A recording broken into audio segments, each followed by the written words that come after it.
Assalomu alaykum do'stlar. Sizlar bilan Ravshan Mexoniyos. Bugun sizlar bilan xodimlarni ishga qabul qilish haqida gaplashamiz.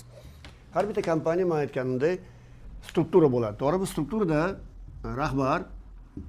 rahbarni qo'l ostida ishlaydigan bo'limlar. Endi katta kompaniya chizyapman-da. Birinchisi bu bo'lyapti. Rahbarni o'zi, mana отдел 1 deymiz. Bu ikkinchi bo'lim bo'lyapti. Endi bu nomer bo'yicha HR deymiz. HR ilgari отдел kadrov edi. Mana bu agar kompaniyangiz kichkina bo'lsa, siz 2-3 ta odam ishlayotgan bo'lsa, bu vazifani o'zingiz bajarasiz. Rahbarni o'zi ishga qabul qilasiz. Odamlarni ishga qabul qilish bo'yicha nimaga? Chunki sizga kuchli komanda kerak. Demak, siz kuchli odamlarni ishga qabul qilishingiz kerak. HR odamlarni qabul qilganda nimaga e'tibor beradi? Odamlar bor. Mutaxassislar va menejerlar. Bu mutaxassislar odam bilan ishlamaydi. Qandaydir vazifani bajaradi. Masalan, injener, uborщик, yana qanaqa hozir mana vrachga borib keldik, vrach deymiz. Har lavozimda ishlaydigan odam. Bu mutaxassislar. Odam bilan ishlamaydigan odam. Lekin agar bitta odamni boshqaradigan odam bo'lsa, bu odam menejer hisoblanadi. Bitta odamni, 2 ta odamni, 7 ta odamni. Demak, mutaxassisni biz alohida ko'rib chiqishimiz kerak, qanday tanlashimiz kerak va menejerni qanday tanlashimiz. Undan keyin bu yerda bo'lyapti menejer 2, menejer 3. Bularni hammasini menejer deb ataymiz. Shu haqida kelinglar gaplashaylik. Birinchi navbatda kelinglar ko'rib chiqaylik, qanday qilib mutaxassisni ishga qabul qilish haqida. Mana endi bu HR ishga qabul qilganda hozir biz olamiz, mana bu menejer bo'lyapti va bu mutaxassislar. Ana misolimda ko'rib chiqaylik. Men menejer, master edim, 30 ta odamni boshqarar edim. 30 ta odam bu mutaxassislar edi. Men qanday qilib bularni tanlashim kerak edi? Yoki men bu HR. Demak, birinchi navbatda e'tibor berish kerak. Bu odam masalan tokar, bu odam frizerovщик, bu odam qandaydir уборщик deymiz. Bu odam yana шлифовщик. Men shu hamma kasblarni bilamanmi? Yo'q. Bu odam biladimi? Yo'q. Demak, biz nimaga e'tibor berishimiz kerak? Yaxshi mutaxassis bo'lish kerak. O'zining kasbini biladimi, yo'qmi? Qayerda ishlagan ilgari? 10 yil, 2 yil, 5 yil oldin. O'zining kasbini biladimi, yo'qmi? Men shunga e'tibor berish kerak. Masalan, siz futbolistni ishga olyapsiz. Mana hozir bizni futbolistimiz chet elda o'ynayapti. Nimaga e'tibor berish kerak? Anaqa trener. Birinchi navbatda aytadi, qani ko'rsatgin deydi. Mana senga to'p, qani o'ynab ko'rgin deydi. O'zingning mahoratingni ko'rsatgin, to'g'rimi? Siz ham shunaqa aytishingiz kerak. Marhamat, sen ko'rsatgin, qo'lingdan nima ish keladi? Buxgalter bo'lsan, mana senga kompyuter ko'rsat menga hisobotingni. Yana kimsan? Injener bo'lsan, programmist bo'lsan, marhamat ko'rsatgin. Kimsan? Yana qanaqadir SMM bo'yicha ishchi bo'lsan, marhamat ko'rsatgin. Demak, bu odam mutaxassis bo'lish kerak. Shu narsaga e'tibor beringlar. Biz mutaxassisni o'rgatmaymiz. Mutaxassis bizdan yaxshi bilish kerak o'zining kasbini. Biz mutaxassisni faqat nazorat qilamiz. Qanday qilib? Biznes proses degan narsa bor. Biznes proses bo'yicha bu odam nima qilish kerak, qachon kelish kerak, qanday ishni bajarish kerak. Oddiy trubaga o'xshagan. Mana olaylik truba.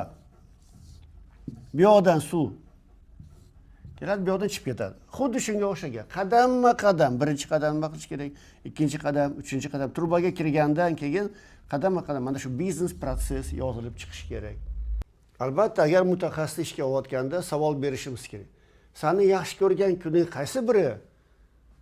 Shanba deyish mumkin yoki juma deyish mumkin. Bu to'g'ri javob. Nimaga to'g'ri javob? Chunki soldat, mutaxassis o'z vaqtida dam olish kerak. 5 kun ishlaydimi, 6 kun ishlaydimi, dam olmasa ertaga bu kuchsiz bo'lib qoladi. Shuning uchun buni kuni, buni qadaq yaxshi ko'rgan kuni. Shanba yoki dushanba yoki dushanba, yakshanba juma kuni dam olish kerak albatta. Yana menejerni ishga olganimizda nimaga e'tibor berish kerak? Menejer agar shu savolingizga "Sadi vaqting yaxshi ko'rgan kuni qaysi bir desa, juma yoki shanba desa, bu menejerni ishga olmanglar. Nimaga deb so'raysiz? Chunki menejer bizda nenормированный рабочий день deyiladi. Bu odam 8 soat emas, 10 soat, 12 soat ishlash. Bu odam o'zini ishini yaxshi ko'rish kerak. Bu odam har doim rivojlanish kerak. Mani kompaniyam deb ishlash kerak bu odam. Va o'zini mahoratini, bilimlarini, vaqtini shu kompaniyaga ajratish kerak.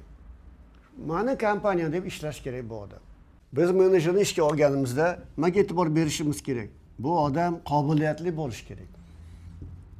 Bu odam boshqarishni yaxshi ko'rish kerak. Bu odam har doim rivojlanishga intilish kerak. Bu odam odamlar bilan ishlashni bilish kerak. Biz uni har doim o'qitib boramiz, o'rgatamiz. Chunki biz keyingi pog'onadamiz, balandroq pog'onada. Biz bu odamni o'rgatamiz. Bu odam o'zini yaxshi ko'rgan ishi bilan shug'ullanish kerak.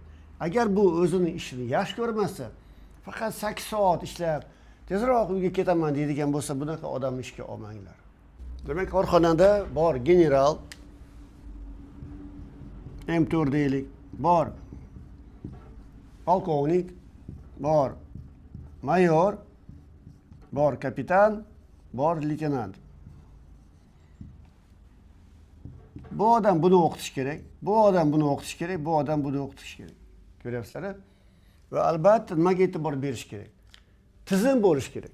Tizim bo'yicha o'qitish kerak. Havaskor emas, professional bo'lish kerak bu menejer. Qanaqa tizimlar bor? Birinchisi bor. Voy degan tizim. Voy degani voy yigitlar, voy qizlar, voy oyning oxirida qarasangiz plan bajarilmay qolibdi-yu. Bo'pti, keyingi oy bajararmiz degan. Bu voy. Bu mutaxassislar professional emas. Bu menejerlar professional emas. Bular havaskorlar. Biz buni boshqaramiz, o'rgatamiz. Natija, analiz, harakat tizimi bo'yicha natijaga qarab, analiz qilib va harakat, mana o'sha sistema bo'yicha biz bularni o'rgatishimiz kerak. Yana nimaga e'tibor berish kerak? Albatta menejerdan so'rash kerak. Sani maqsading bormi? Nimaga intilyapsan? Qani maqsadingni ko'rsatgin deb. Maqsadni qo'yib bilish kerak. Nimaga? Chunki bu odam ishchilar bilan ishlaganda mutaxassislar bilan ularni o'rgatish kerak, maqsad qo'yishga, maqsadga intilishga. O'zining maqsadi bo'lish kerak. Maqsadi kichkinagina emas, katta maqsad bo'lish kerak. Va biz shunga maqsad qo'yishni o'rgatishimiz kerak. Va bitta kemada biz suzishimiz kerak. Bitta kemada mana maqsad sari harakat qilishimiz kerak. Agar bu menejerning maqsadi boshqa bo'lsa, boshqa joyga harakat qiladigan bo'lsa, kompaniyada rivojlanish bo'lmaydi. Shuning uchun siz to'g'ri maqsad qo'yishni o'rgatishingiz kerak. Va bu menejerning albatta o'zining maqsadlari bo'lishi kerak. Bizning maqsadimiz bilan to'g'ri keladigan.